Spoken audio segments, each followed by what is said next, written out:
Today, guys, we're going to play a little bit of catch-up, talk about the various news topics from Revenant and the data mining world over the past, I don't know, even up to 3 weeks worth of time. In particular, a lot of stuff came out today about a big new beta coming that will allow us to play a Revenant anywhere we want in the world, and our first real sign for those of us who have pre-purchased the game to actually get some benefit out of that. Then there's also going to be changes to World vs. World. There's a big patch today, and as I said, some data mining stuff. So, I'm going to start with the older things that have been kind of on my list for a while, but I do think are really important, and I haven't really had a chance to discuss with you. Do you remember how we all hated the Dragon Hunter name? I'm sure a lot of people out there still don't like the Dragon Hunter name. Well, there was a bit of a bigger uproar, and perhaps a more serious one for the French players of Guild Wars 2, and you obviously don't hear much about that side of the community on my channel, but they were pretty unhappy with one of the elite specialization names too. Not the Dragon Hunter, but the Reaper. See, for us, we have Necromancer becomes Reaper, and Reaper's just a cool name.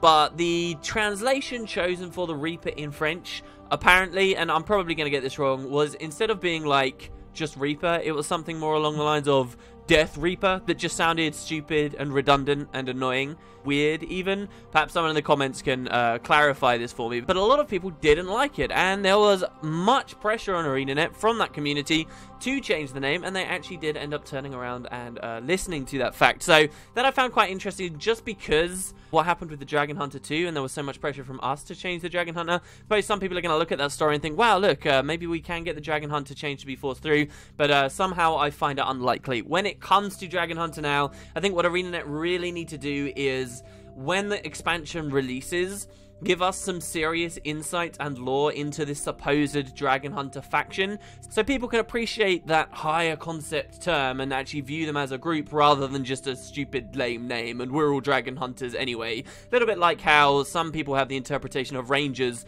as just characters that use ranged weapons, and it's stupid that they don't get rifles, but it's a little short-sighted. I can imagine one day there being, perhaps for one of the medium armor classes, kind of like a piratey elite specialization, and wouldn't it be a cool name for that to be a Corsair? Because Corsair is something that all of us will understand, but also is kind of a very Tyrion thing too. Those of you who played Nightfall will be more than familiar with the Corsairs, and it just kind of works on that extra level. I think that's what Dragon Hunter needs. Anyway, we're not supposed to be having crazy discussion about that. Pretty cool little victory for the French side of the community though, and now their Reaper name is a lot closer to our Reaper name. Over on Reddit, about a week ago, we had another discussion about Super Adventure Box. Specifically, someone just out of the blue, I guess, a lot of us like to talk about Super Adventure Box even when there's really no news about it, put a little bit of a rant or a criticism at ArenaNet, giving us that infinite continue coin, selling it on the gem store. People could have spent real world money on it and then never released any more Super Adventure Box. It's a really valid criticism, it's a fair thing to say. Funnily enough though, Colin Johansson then did come into the thread and explain some extra stuff to people about why we have no Super Adventure Box. One of the biggest questions a lot of people ask is, alright, they're not working on new Super Adventure Box stuff, sure, they want to focus on the expansion, and that's fine. If the entire group, if none of the main driving forces for a Super Adventure Box can work on that team right now, that's okay to do the expansion. But why, if they've sold this on the gem store, don't they bring back what already existed? Well, we'd heard a little bit of this before, and it's the idea that now Guild Wars 2 has changed so much with the way the engine works and movement works, because so much of the original Super Adventure Box implementations relied on like really gimmicky little hacked things to make work. Like specifically what I'm thinking of is the way combat changed movement speed and stuff while we're in there. Because that stuff's so different now, it's actually impossible for ArenaNet to drop Super Adventure Box back into the game. This was common knowledge for people who'd been paying close attention. Colin added today, so Rinith said, the problem of adding it back is it simply doesn't work. When they made it, they kind of hacked it into the game to make some of the features possible. Now time has passed and it's simply a broken part of the game which they'll need to fix, if not completely rebuild, to add it back. Resources are needed for that, and with the expansion on the horizon, they can't bring themselves to focus on it. And Colin responded to this and said, this is probably the closest description to the reality as of today where we stand with Super Adventure Box. We've made a number of changes to the physics engine as a result of places like Silver Waste, Dry Top, and the expansion pack. That means we need to go back and rework Super Adventure Box to use all the new movement systems. It also needs a pretty solid rewards overhaul, and I know Josh would love to make some changes to World 2 before it returns. We are all focused on the expansion, both the announced details and the unannounced details, and simply can't peel anyone off a team to work on it right now without it affecting the expansion pack. The 2 Super Adventure Box worlds we've seen will return, as we've said before, but simply put, our focus right now is making the expansion amazing. This may not seem like too much news for those of you who are really holding out for Super Adventure Books, but it does tell us a few things. It explains that we're definitely not seeing Super Adventure Books before the expansion pack. You guys will remember, a long time ago, my favorite idea for the expansion pack coming out was, yes, we'd have a great expansion, but in the gap between now and the expansion releasing, I wanted to see Season 1 of The Living World come back, so people could join the franchise and play from level 1 all the way to the point where the packed fleet is shot down. And I loved the thought of, that last week, the week before the expansion drops, us have some awesome big celebration in game where people can play SAB. Wouldn't that have been awesome? Well, this kind of lets you know that's not going to happen. They've explained why, but also it kind of sounds like they're not against dropping Super Adventure Books back in with just the first 2 worlds. Colin specifically says here, the 2 worlds you've played will return, and even specifically that Josh is looking at the rewards for World 2 and hopefully going to make some change. You guys remember, though, many of us look back on it quite fondly, there was a lot of criticism thrown at World 2 for SAB. It was dropped in at the same time as Ascended Weapons and a lot of other big things that kind of split people's attention, and those worlds were long, very, very long, and the difficulty curve kind of spiked up. So what I'm expecting they'll probably do is split those levels. They're long enough to be 2 levels, except they were just chunked into 1. So I'm expecting them to split them into 2 levels for each one that already existed. So World 2 would be 6 levels instead of 3, and each one would have its own little rewards as we go through, and then that's probably what they've got in mind. But yeah, so that's Super Adventure Books news, and I'll keep you guys in the loop if more stuff comes out. It was rather interesting to see Colin down here on Reddit and talking about this big topic.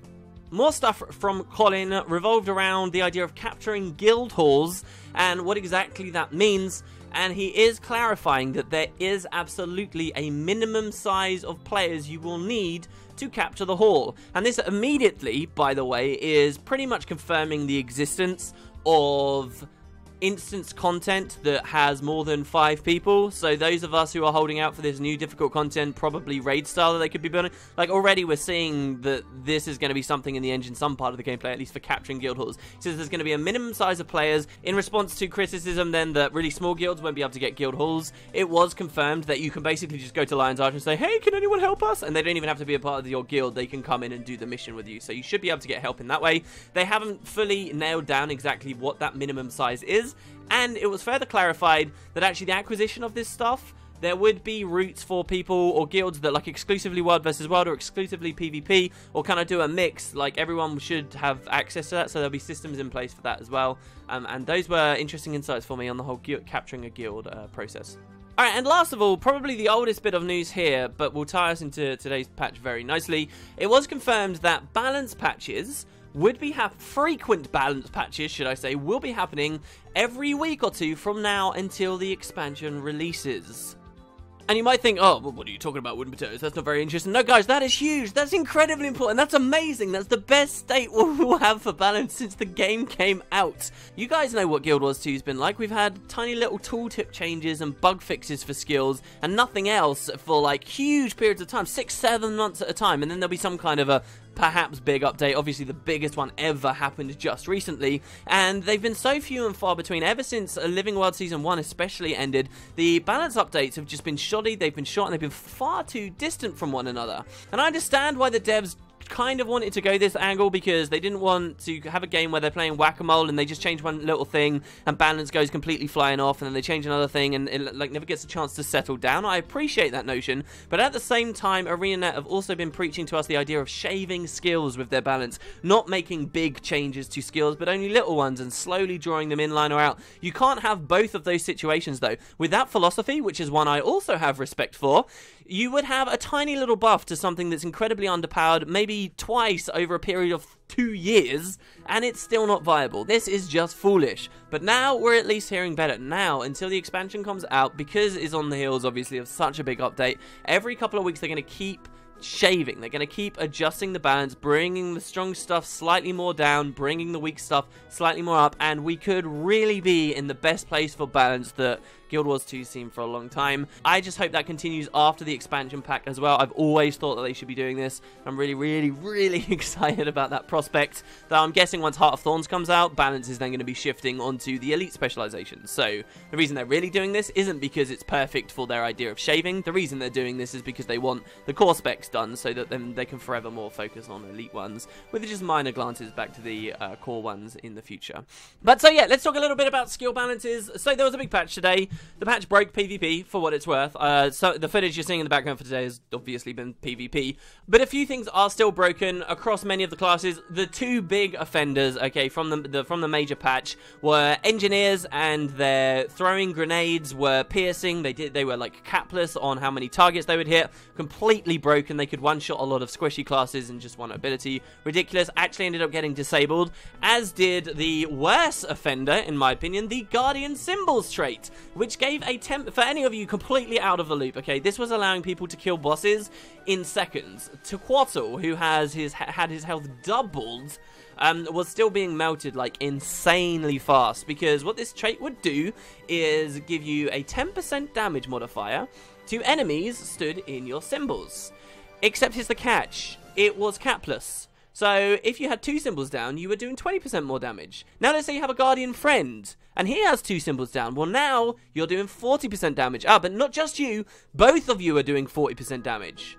Alright, so let's add a few more Guardians. Wow, the numbers are starting to get huge. You'd get these really hilarious to look dungeon runs where people would just run around auto-attacking on hammer and get insanely high, like 30, 40k crits. There's a video from Obel, I think, who's just like casually getting a 237,000 damage whirling wrath onto Tequatl. It's kind of crazy. Consider you can have 150 Guardians all running that trait all at once. It was broken as hell, and actually this is the first example we've ever seen for both of these things, the engineers with their grenades as well, that are actually disabled them until they could patch them and fix them, which is what just occurred with this patch. Still, many minor things are broken. Elementalists specifically, they got a new trait that's supposed to give them more ferocity based on the precision they have.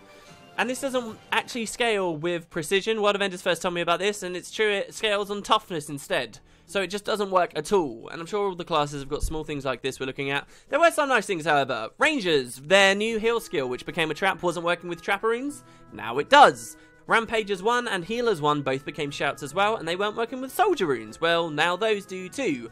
Speaking of shouts, over on the Guardian side, Hold the Line, which had its voice like acting disabled, who knows when, a long time ago, because like one specific Sylvari voice version of it wasn't Hold the Line, it was Hold This Line, so they just disabled it entirely. Well, now that they've got all the voice actors back from the personal story and stuff to do Heart of Thorns, they now have new voice for Hold the Line, so now Guardians get that voiceover has come back too. That's pretty wonderful, right?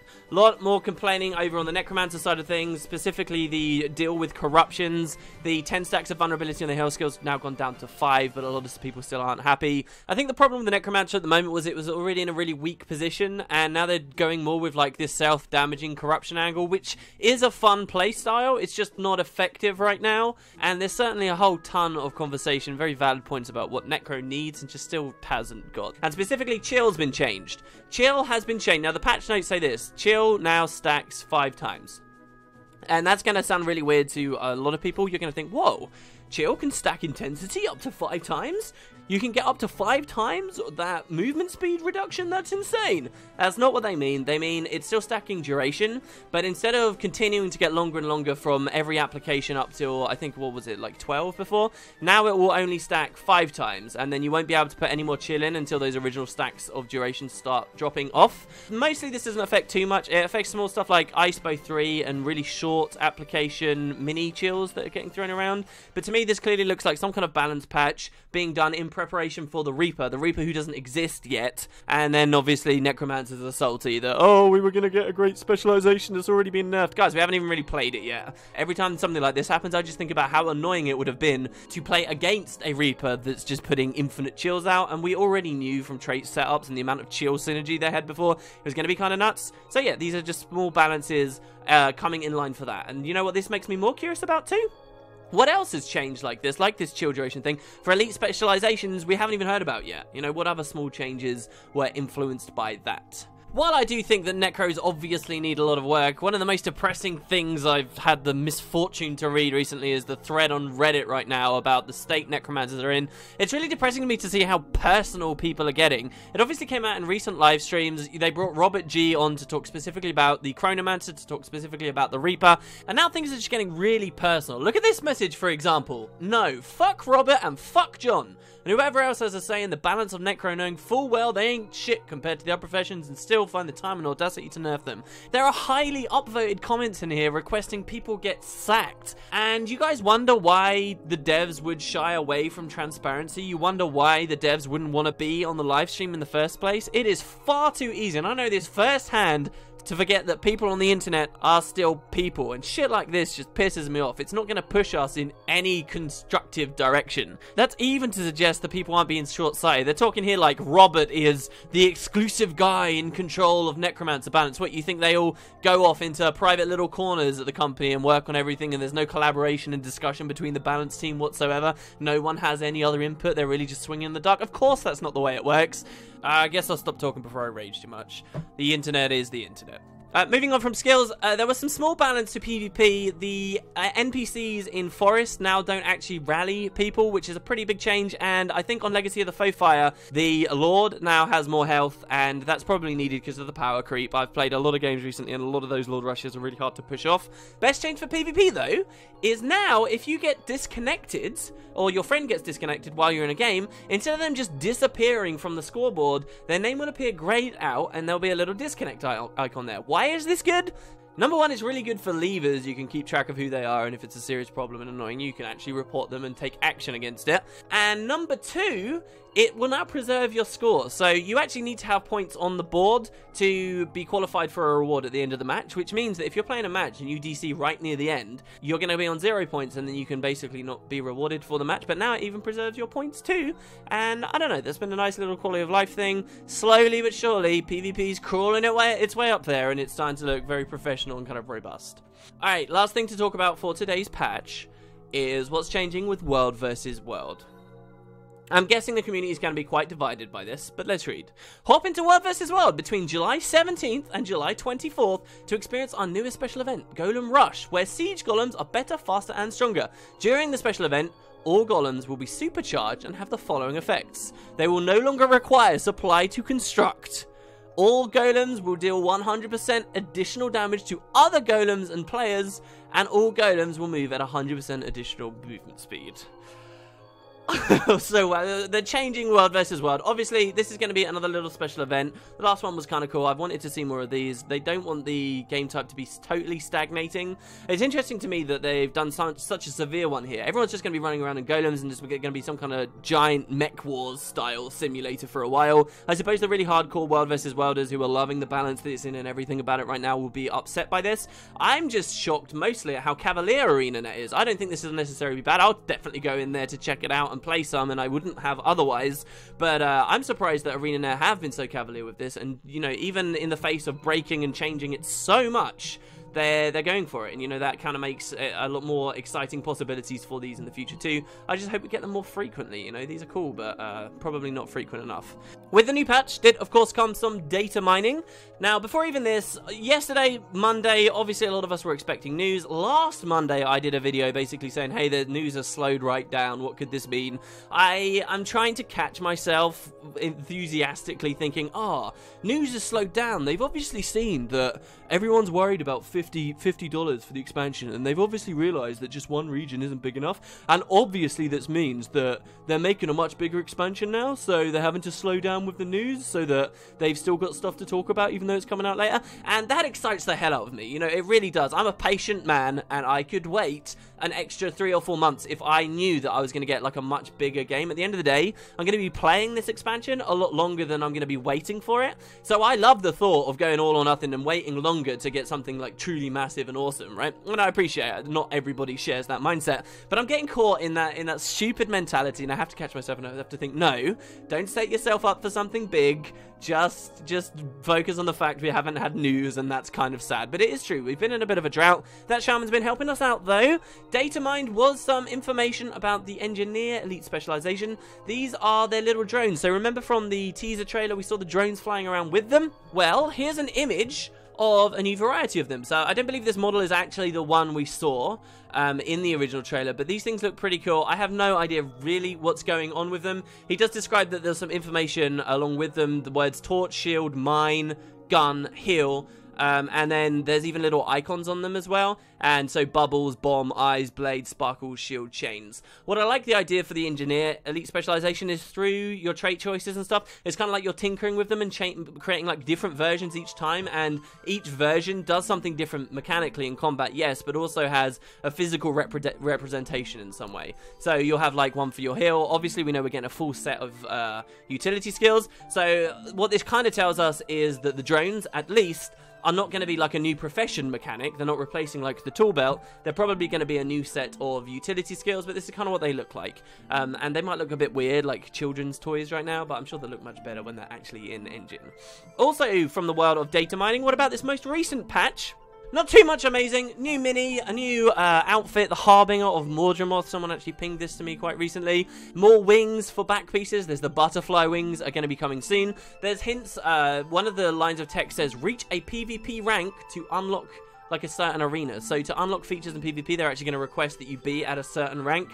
Probably for Stronghold, they're probably going to say, look, you can't play Stronghold until you're like rank 20 or something, which really isn't a tall order, but I think that's to slowly encourage people into the game type instead of just drowning them in options at the beginning.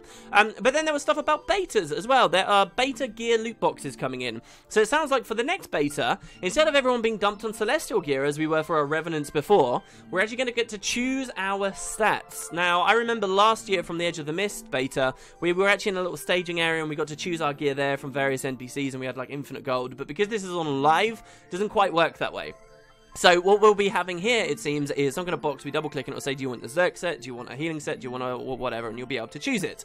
Why is this appearing for this patch? Well, they did announce in a blog post another beta coming, and this one's pretty exciting. We're inviting all pre-purchasers to join us for a special Revenant test weekend that starts this Friday, July 10th, this Friday coming up, and then it will end on the Monday, so it's a weekend-long event. They say during this test, you can create and play a Revenant anywhere in the existing game.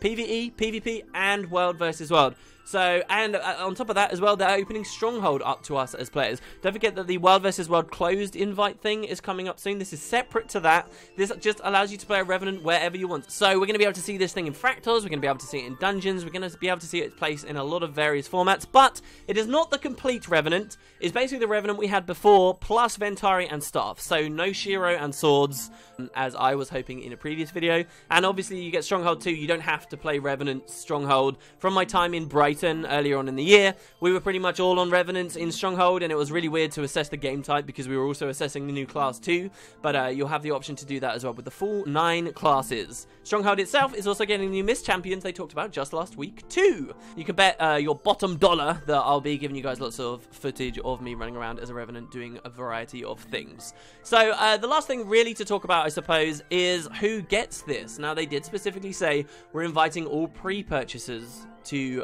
join us for this Revenant test. So this is the first sting for those of you guys who haven't bought yet and are kind of trying to go the more honourable route, at least waiting for a release date, at least waiting for these other things, aren't completely ravenous fanboys like I admit I am. But yeah, they did announce this to us already, that people who pre-purchased, this was one of your perks. This is, you get to beta test the game, you get to try this stuff out. So it's only available for those people. Do consider that. Don't be disappointed this weekend if you haven't bought it and you unfortunately can't get in. At least it does seem that they're trying to treat this as a real beta rather than a marketing thing, but you have to take that with a grain of salt too when they're saying, right, you've got to pay $50 to get access to this. So yeah, guys, we've got the beta coming up this weekend. If you haven't bought Heart of Thorns yet, I don't want to bang on about it, but there is a link that helps me out immensely, thanks to ArenaNet, if you buy Heart of Thorns using that, and I guess I will see you in there. I cannot wait to play this Revenant. I'm curious what you guys are going to do with yours. Cheers, guys. I'll see you tomorrow.